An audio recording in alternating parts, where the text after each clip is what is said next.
Welcome back to another episode of 369 Knowledge. I'm your host, Cesar Pagan. This isn't just another episode exploring the mysteries of the unknown. This is where we rethink what we think we already know. Today, we're diving into a topic that has been whispered about in the corridors of power, buried in history books, and dismissed by mainstream scholars.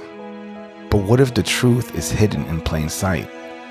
What if, behind the Vatican, behind the Pope we see on television, there is another figure, one with far more power, a man known as the Black Pope? Now, before you dismiss this as just another conspiracy, consider this. Why have the Jesuits, the order led by the Black Pope, been expelled from over 80 countries throughout history? Why do some of the most powerful politicians, bankers, and intelligence agents come from Jesuit institutions? And why do some researchers claim that the Black Pope holds more influence than the Pope himself? And on today's episode of 369 Knowledge, we're not just asking these questions. We're pulling back the curtain on one of the most secretive and controversial figures in history. Let's dive in. Let's start off with the first question. Who is the Black Pope? The Black Pope is a nickname for the Superior General of the Society of Jesus or the Jesuits. The current Black Pope is Arturo Sosa, but many before him have shaped world events in ways most people never realized. Officially, the Black Pope is just the leader of a religious order. But what if I told you there's a hidden hierarchy at play? What if the White Pope, the Pope we all see, is just a public face, while the Black Pope operates from the shadows, wielding power behind the throne?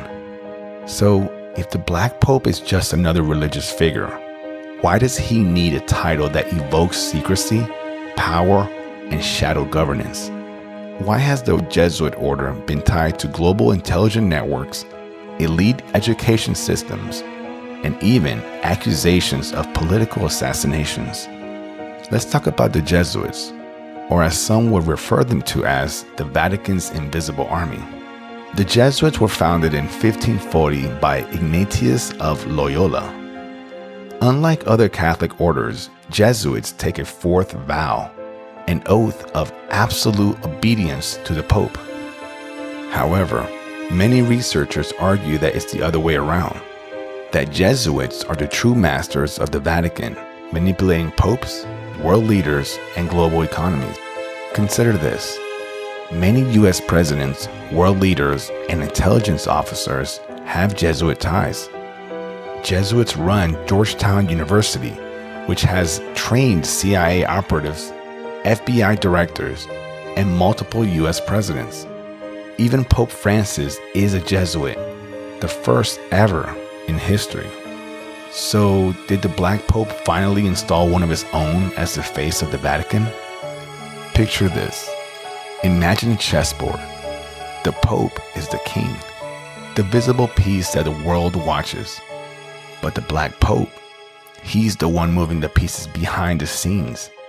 If the Pope is a spiritual figure, then the Black Pope is the Vatican's geopolitical strategist, ensuring their influence extends into governments, banks, and institutions worldwide. One of the most controversial claims about the Jesuits is the infamous Jesuit Extreme Oath of Induction. The alleged oath, entered into the U.S. Congressional Record in 1913, claims that high-ranking Jesuits swear to use deception, infiltration, and assassination to eliminate enemies of the Catholic Church. Some historians claim it's a forgery, but others argue that even if the oath itself was exaggerated, the Jesuits' historical actions seem to align with its core message.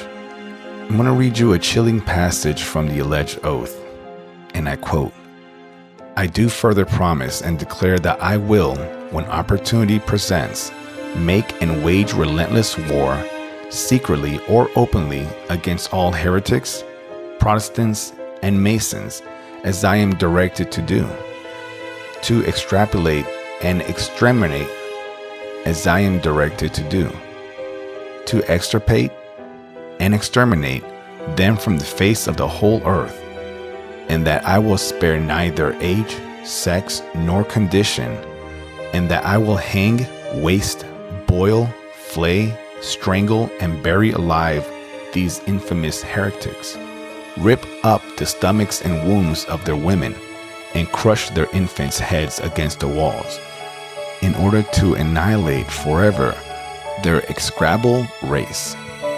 Yeah, that's tough. Now, here's the million-dollar question. If this is all just fabricated anti-Jesuit propaganda, why has this narrative persisted for centuries? Why do former Vatican insiders and whistleblowers repeatedly point to the Jesuits as the masterminds of a hidden global agenda? And why did multiple 19th and 20th century sources claim the Jesuits engaged in covert operations? Allow me to present to you a couple of historical cases that may support this theory. The first one being the assassination of Abraham Lincoln. According to historian Charles Chinquay, Lincoln believed that Jesuits were plotting against him.